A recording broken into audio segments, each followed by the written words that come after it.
Are you selling a product or are you out there solving problems? Listen, you don't have to be an insurance salesman to succeed in this game. And guess what? You also don't have to rely on commission as your only form of compensation. In today's video, I'm going to tell you about 3 ways that we get paid without taking a single commission dollar from our carrier partners. If you don't think that changes how customers perceive you, you're kidding yourself. Come on, let's go talk.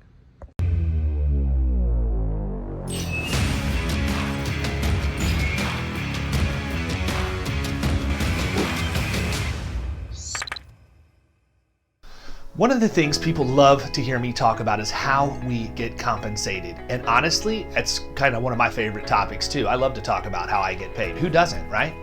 Well, here's the deal.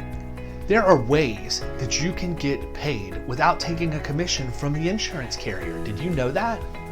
See, a lot of people get caught in quoting business. That's what they do. They quote business. Let me quote your business and see if I can win it. That's commoditization and selling a product. It's not solving a problem. See, I don't even waste my time dealing with companies in that 30, 60, 90 days before they renew. I actually want to engage with them a month or 2 after renewal.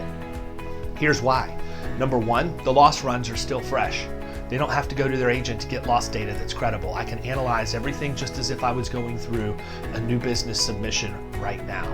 The other thing is, if they had a bad renewal, they're probably still irritated by it, and you can use that to your advantage.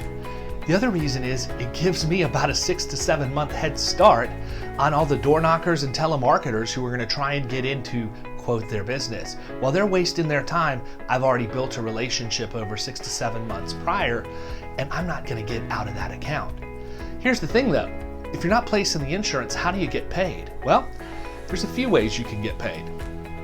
One of the things that's beautiful for us about leading with workers' compensation is that we can go back and file aggravated inequities in our state for up to 3 years if the experience mod's wrong, if the Florida Contractor Premium Adjustment Program credit hasn't been on the policy, safety credit, drug-free credit, and you can prove those things. You can petition NCCI to add them and then go back to the carriers that were on those policies and get the money back. And then what we do is we say, here's the deal. We're going to find money for you. We're going to build our relationship with you over the next several months, but we have to get paid. And I know that I can't come in and talk to you about adding an expense line to your income statement, so I want to find some money. Let's split that money 50-50. Clients love it. They don't have to pay for your services. You're cleaning up their stuff. You're learning more about their operation. You're giving them valuable resources. And we even engage on the loss control and training side during this time because we have cash flow to fund it. That's an easy way to do it. Another way is to review their audits. Look to make sure there were no mistakes in their audits. Most carriers at this point are outsourcing all of their audit function and they don't do anything in-house. So looking for mistakes in audits is a huge way for you to find cash, and guess what? Split the found cash. But the other thing is, my firm really prefers to work on a service fee. Agents want to be looked at like accountants and attorneys, but yet we still operate like insurance salesmen. Ned Ryerson from Groundhog Day. I mean, that's what people see when you tell them what you do. If you operate on a service fee structure, you appear to be more professional, and guess what? You also don't have a vested interest in which carrier you're placing a policy with for anything other than the fact it's the best coverage and the best overall value for your client. And they realize that because you don't have any commission at stake. They're paying you directly. What this looks like is when you go to place coverage, if you're able to do it in your state, you ask the carrier to quote that piece of business net of commission. If you write a policy that's $100,000 and it has 15% commission, they're going to reduce the overall premium by the value of the commissions that would have been in there. So the premium drops and becomes lower. Then you bill your client directly, quarterly, monthly, however you want to do it, directly for your services. And guess what? This is an awesome way for you to project cash flow too. You can know when you're billing, when the revenue's coming in, and all of that.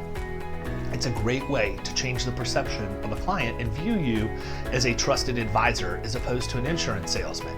But here's number 4, and this is the secret sauce a little bit, but it's one that I do all the time. When we go in and we engage with a company early on, right after renewal, and we look at what their losses have averaged over the last several years, we are willing to take a service fee that is guaranteed, or we'll take a lower service fee, and then we will put some of our money at risk. So I'm going to give you an example, by the way, with a chance to bonus. So I'm going to give you an example. I worked with an account one time that was paying $250,000 in commissions because they had a massive property schedule of horrible frame construction.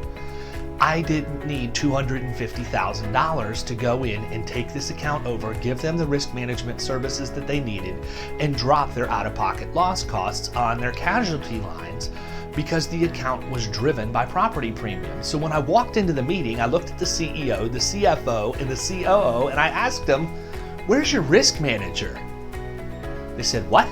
We don't have a risk manager." And I said, "Well, you've averaged $457,000 worth of out-of-pocket loss costs over the course of the last 3 years. I would assume you would get some sort of resources to help you with those results. I mean, you're paying $250,000 in commissions right now to someone who should be giving you something." They had no clue what I was talking about. Isn't that crazy? So when it came time for us to sit down and look at things, we identified the out-of-pocket loss costs, and then we said, here's the deal. We will do this for you for $87,500 in guaranteed service fee.